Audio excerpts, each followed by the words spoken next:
How to see sensitive content on Axe app. Hello and welcome back to our YouTube channel.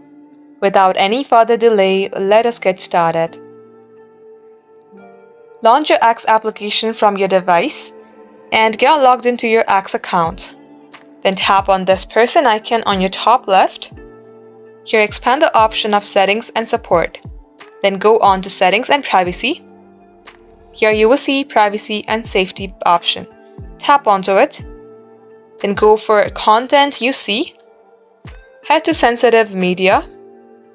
Then you will see three options. Go with the first one, then tap on Show All. As you do so, any media that will include death, violence, or any serious physical harm or medical procedure in graphic details will be shown to you. Let's go ahead and do the same for adult content as well. Tap on Show All. For others, tap on Show All as well.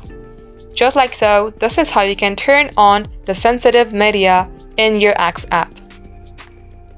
That's all for today. Thank you for watching the video till the very end. We hope to be back soon with more tutorials like this. In the meantime, stay updated.